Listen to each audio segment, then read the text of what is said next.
Voilà, alors on est le 9 septembre aujourd'hui, c'est un jour après le décès de la reine Elisabeth II. Et puis c'est vrai que beaucoup de gens en parlent dans les médias, beaucoup de gens sont touchés par cela, la famille royale qui est en deuil, etc. Et puis bon, Elisabeth II, c'était quand même une personne vraiment impressionnante dans un certain sens, avec sa longévité, toujours la même et tout ça. Et ça nous a fait un peu réfléchir, Peter et moi. Et puis on s'est dit, on voulait bien faire quelque chose, parler un petit peu sur ce sujet-là, de manière un petit peu non planifiée, non organisée, et puis échanger quelques pensées qu'on avait sur ce sujet, Peter. La première chose qui m'a traversé la tête quand j'ai vu ça ce matin, en fait, j'ai vu ça ce matin, pas hier. Hier, je crois, elle est morte assez tard. Assez tard, ouais. La première chose que j'ai pensé à, quand j'ai vu ça, j'ai pensé au Seigneur Jésus. Quand lui, il est mort, il y avait aussi une foule. Là, on voit beaucoup de foules maintenant qui déposent les fleurs devant le Buckingham Palace et qui sont très tristes. Et puis j'ai pensé à la mort de Jésus. Pourquoi? Parce que Jésus est le roi des rois. Il est le roi des rois. Et puis quand lui, il est mort, il y avait une foule qui criait « Crucifie, crucifie-le ». Il y avait une foule à la croix qui se moquait de lui pendant ces dernières heures. Donc on voit là un énorme contraste entre la mort du roi des rois et la mort de cette reine. Mais ce qui est peut-être aussi intéressant, ce qu'on a vu, que c'était une reine pieuse. Il y avait une piété, un respect de Dieu qui était là. Ouais, on peut le voir spécialement, en tout cas, chaque fois qu'elle a fait un discours à Noël, c'est pas rare qu'elle a quand même clairement fait référence au Seigneur Jésus, qui est le sauveur du monde. Il y avait quelque chose vraiment au fond d'elle. Ouais. Est-ce qu'elle représente peut-être un peu une génération qui... C'est un peu le passage d'une génération quand même, ouais. Ouais. On a l'impression. Si on regarde la suite, ses enfants, Charles, et ceux qui sont... Et ce qui se passe dans cette famille, c'est vrai que il y a quand même un changement au niveau de la génération. Et puis, c'est peut-être aussi quelque chose qu'on doit se poser comme question fondamentalement pour nous. C'est cette déconnexion qu'il y a entre les valeurs qui trouvaient leurs racines dans la parole de Dieu. Je pense qu'il y avait une stabilité chez cette reine qui venait du fait que je crois quand même qu'il y avait quand même une connexion avec la parole de Dieu, qui était la source des valeurs qu'elle avait. Et puis... avoir simplement des valeurs comme ça, sans être connecté à la source qu'est la parole de Dieu, la Bible, en fait et en réalité, c'est la perte de ces valeurs. Ouais. Ces valeurs s'en vont. Et c'est un petit peu ce qu'on voit dans notre société aujourd'hui. Toute notre société, elle quitte complètement, elle perd ses repères un peu, parce qu'elle a perdu aussi cette connexion avec la parole de Dieu. Et nous, on aimerait peut-être encourager, et puis ça, c'est notre désir vraiment, de dire... qu'il faut lire la parole. Il faut revenir à l'écriture, prendre du temps pour lire la parole, même si on est une génération YouTube. C'est vrai que c'est intéressant cette pensée, que c'est une génération qu'elle est un peu une image d'une génération qui part. Ouais, exactement. Et qui était encore pieuse. On voit ça aussi. Si on prend la Suisse, par exemple, nous on est en Suisse ici, dans le Cantique suisse. Dans le Cantique suisse, dans l'hymne national. J'avais fait une vidéo une fois là-dessus pendant le Covid. On voit qu'il y avait en tout cas une piété. À quel point c'était réel, à quel point il y avait vraiment la nouvelle vie, etc. C'est pas à nous de juger. Mais en tout cas, on voit il y a une piété. On voit aussi qu'on veut changer ce cantique suisse. On veut sortir Dieu de cela. Et puis un peu la reine, elle est un peu... c'est aussi un passage, clairement, la génération après. On verra, mais je pense déjà...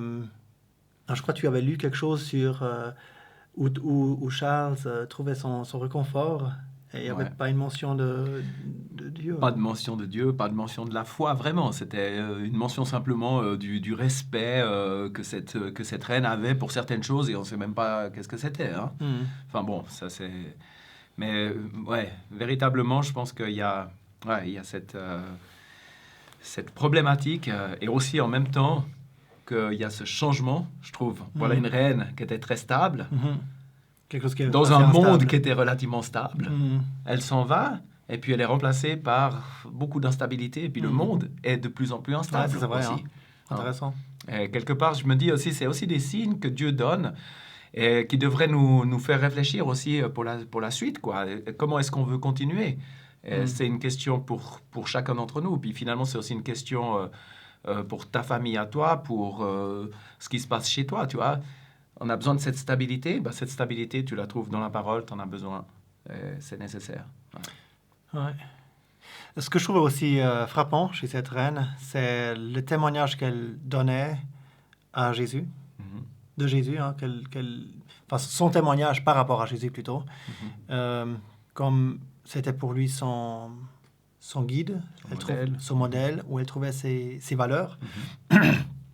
Et elle, comme reine, donc elle voyait donc clairement Jésus au-dessus d'elle, qui est le roi des rois, qui est Dieu, bien sûr.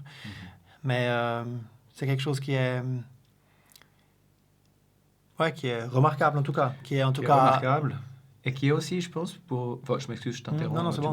Non, c'est bon. Je pensais par rapport à la question de l'autorité, hein, et de la position d'autorité qu'elle avait, et elle usait de son autorité en étant consciente qu'il y avait une autorité au-dessus d'elle. Hein. Et je pense vraiment que ça, c'est aussi quelque chose qu'on peut réfléchir et qu'on peut retirer aussi de sa vie. Hein. Il y a pas très...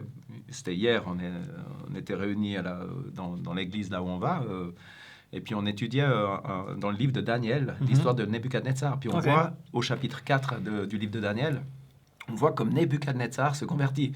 Avant sa conversion, Nebuchadnezzar, il est totalement imbu de lui-même et il use de son autorité en faveur de lui-même. Après sa conversion, il rend gloire à Dieu, c'est-à-dire il remet l'autorité, la source de l'autorité au bon endroit, et il se soumet à cette autorité-là, et d'entrée, il peut devenir un souverain beaucoup plus comme Dieu le veut, comme Dieu l'attend pour le bien de ses sujets. Avant, il était au centre, c'était lui, c'était pour sa gloire, c'était pour sa gouverne, et à partir du moment où il se convertit, il redonne l'autorité à Dieu, qui est lui la source de toute autorité, et les choses prennent leur place. Et je pense que ça, c'est aussi quelque chose, je ne sais pas si toi, tu es dans une certaine position d'autorité, chacun d'entre nous, on a une position d'autorité, bah, qu'est-ce qu'on fait avec cette autorité? Est-ce qu'on donne à Dieu l'autorité? Ouais, c'est lui qui est la source de l'autorité. C'est super important. Hein. Ce que je trouve aussi intéressant avec la reine, quand on voit le monde actuel, c'est quand même un système, quand même, la monarchie, enfin, un roi, qui est quelque chose que les gens aiment, fondamentalement. C'est vrai. Et puis, en fait, si tu penses... si on regarde dans la Bible, dans l'Apocalypse, et puis dans les différentes prophéties qui nous parlent de la fin du monde, en fait, on voit qu'il y aura des régimes totalitaires nouveaux. Hein. Il y aura des rois. Il est parlé de rois en Apocalypse, par exemple, de plusieurs rois. Et c'est un système aussi qui va venir où ces personnes-là auront nouveau beaucoup plus de puissance. Alors, est-ce qu'on va vraiment les nommer des rois et des reines? Ça, je ne sais pas. Mais en tout cas, ça va être plutôt, nous voir aller vers des systèmes totalitaires. Enfin, oui, totalitaires. Et puis, où une personne... a toute l'autorité. Toute l'autorité. Hein. C'est vrai que toute la question de la démocratie, aujourd'hui, on sait que... elle est fragile. C'est fragile. C'est hyper fragile parce qu'il y a trop de tension. Il y a une polarisation trop forte. Les esprits sont plus suffisamment alignés pour que la démocratie fonctionne bien, vraiment, et c'est un problème qu'on se rend compte. Donc, ça ne nous étonne pas que dans la parole de Dieu, les temps de la fin soient décrits comme des temps où, de nouveau, des personnes très fortes vont prendre le pouvoir, comme ça s'est passé aussi, finalement, il y a 80 ans en arrière, juste avant la Deuxième Guerre mondiale. Hein, des choses qui peuvent se passer beaucoup plus rapidement que ce qu'on pense. Il y a d'autres choses à dire par rapport à cette reine, tu avais pensé? Ouais, moi j'avais pensé peut-être qu'on peut quand même se dire, ben voilà, c'est quelqu'un qui meurt, une reine qui meurt. Ben, la réalité c'est quoi? C'est qu'on est tous sur le chemin de la mort, d'une manière ou d'une autre. Et cette reine, on espère, en tout cas qu'elle était en règle avec Dieu. La question, elle est pour toi de savoir si toi, tu es en règle avec Dieu, si moi je suis en règle avec Dieu. Est-ce qu'on est prêt à passer de l'autre côté? Hein? C'est écrit dans la Bible, hein, dans Hébreux au chapitre 9, à la fin, c'est écrit, il est réservé aux hommes de mourir une fois, et après cela, le jugement. Donc, c'est quelque chose qui est une réalité. À un moment donné, il y aura un jugement. Et le jugement, c'est quelque chose de terrible. Selon la vérité, dans les mains du Dieu vivant. Il a dit dans la Bible qu'il juge selon la vérité. Selon la vérité. Et sans acceptation de personne. Ouais, donc ça veut dire que tu sois quelqu'un de très, même un roi, une reine, ou bien que tu sois le plus pauvre, en sans-abri qui vit dans la rue, pour Dieu, en ce qui concerne ton âme, et aussi ta valeur, d'une manière générale aussi, aucune différence. Hein. Et je crois que ça, c'est peut-être aussi quelque chose qu'on doit vraiment réaliser, hein, de pas, comme chrétien en tout cas, là je parle plutôt aux chrétiens, de vraiment réfléchir aussi, est-ce que c'est juste d'être dans tout ce mouvement de vénérer une reine, etc. Fondamentalement, de se dire, si toi tu as déjà perdu quelqu'un, une grand-mère, un parent proche ou comme ça, cette reine, elle est exactement au même niveau. Exactement. Toutes ces couronnes qu'elle a, ce n'est pas les couronnes que le monde lui a données. Si elle a une couronne, c'est les couronnes que Dieu lui donne pour ce qu'elle a fait pour lui. Tout le reste. Si on meurt, il y a une seule chose qui reste, c'est ce qu'on a fait pour Dieu. Hein. Je pense juste à quelque chose que Paul dit à Timothée à la fin, en 2 Timothée,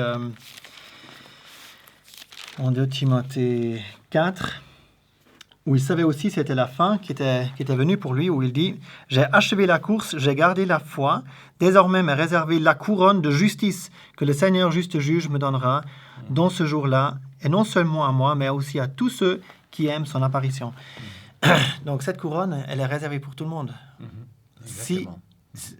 Peu importe si on est un roi ici ou pas. Et mais ça, elle est réservée pour tout le monde, mais pour ceux qui se réjouissent, ou comment c'est écrit ? Qui aiment son apparition, c'est-à-dire qui se réjouissent que Christ va revenir et apparaître en gloire. En gloire. C'est ça le point. Et donc la question, elle est aussi pour... Et ça détermine aussi la chose. Parce que fondamentalement, c'est est-ce que je me réjouis? Est-ce que j'ai une relation avec le Seigneur? Est-ce que je sais que Jésus-Christ, il est mon sauveur? Il est mort sur la croix pour mes péchés. Et puis que quand tout le monde disait crucifie, crucifie-le, comme tu le rappelais avant, qu'en fait, il était le roi des rois et le Seigneur des seigneurs. Et puis que quand il était sur cette croix, en fait, c'était à cause de mes péchés, c'était à cause de tes péchés. Puis c'est pour ça que on se réjouit, parce qu'on sait que là, quand il a été sur cette croix, puis qu'il a été haï de tous, et puis qu'il a été abandonné, puis qu'il a été humilié, eh ben, il le faisait par amour pour moi, pour me sauver de mes péchés. Et puis, on se réjouit, moi je me réjouis, que Jésus-Christ y revient, puis qu'il va apparaître en gloire. Parce qu'un jour, il aura le dernier mot. Hein. C'est lui qui viendra, et tout genou se ploiera devant celui. Ils regarderont vers celui qu'ils ont percé, vers Christ, hein, et ils se lamenteront en réalisant. Les gens vont réaliser un jour que Jésus-Christ, véritablement, c'était le Sauveur du monde, et aussi le Seigneur des Seigneurs et le Roi des Rois. Tout genou se ploiera. On se réjouit de ça. On se réjouit à fond de ça. Ouais. C'est pour ça qu'on aime son apparition. On aime son apparition, que Jésus, un jour, va être reconnu comme Roi des Rois, comme celui qui est le souverain sur cette terre. Ouais. C'est pour ça que je crois vraiment qu'il faut faire aussi attention de pas, comme chrétien, de ne pas aller avec tout ce mouvement. C'est clair, c'est la famille royale, c'est intéressant, etc. Mais vraiment aussi se mettre devant Dieu, de réfléchir quels sont mes sentiments et pourquoi je vénère une personne à ce point-là. Aussi, on sait qu'on ne va pas aller dans tous les détails, mais si vous regardez un tout petit peu plus dans les détails, il y a quand même aussi, par rapport à la foi chrétienne, pas mal de compromis qu'elle a dû faire aussi. Elle a aussi qu'elle a soutenu certaines causes, certaines choses qui sont très... On peut pas forcément être d'accord. On ne peut pas tellement être d'accord avec non plus, non, c'est vrai. Mais donc, Dieu jugera tout. Dieu jugera tout à sa lumière, par sa connaissance. Elle avait aussi un certain âge, voilà. Moi, je ne connais pas assez les détails pour vraiment en discuter ici, mais je crois que... ce qu'on a dit, c'est qu'elle représente quelque part... Elle représente quelque chose, une génération. Elle avait clairement une piété. Il y a peu, ça faut aussi dire, il y a peu de dirigeants encore aujourd'hui qui disent les choses qu'elle a dit par rapport à Christ, etc. Ça, c'est clair. Hein, ça, c'est... Mais il y en a d'autres, quand même. Hein. Peut-être pas ici en Europe, en Occident, mais en Afrique, etc. Il y en a aussi d'autres. Des présidents qui sont vraiment chrétiens. Qui sont vraiment chrétiens et qui disent clairement qu'ils veulent se soumettre à Jésus. Donc voilà, peut-être pour toi comme croyant, comme frère, comme sœur, réfléchis bien. Et d'un autre côté, pour toi, peut-être qui était juste intéressé à regarder cette vidéo, ce qu'on dit d'un point de vue de chrétien sur cette mort, ce qu'on dit fondamentalement, c'est qu'un jour, on va tous mourir. Et puis, on peut avoir les meilleurs médecins qu'on veut. On peut même devenir très très vieux, même 96 ans, mais à un moment donné, on va mourir. Et cette reine, elle est morte. Et puis, une fois qu'on est devant Dieu, on n'apparaît pas comme... Queen Elizabeth II, Elizabeth II, mais elle apparaît là comme Élisabeth, comme une femme Élisabeth. C'est tout. Avec tout ce qu'elle a fait, de bien et de mal. Et la seule chose qui peut sauver cette femme, c'est le sang de de Jésus-Christ Amen.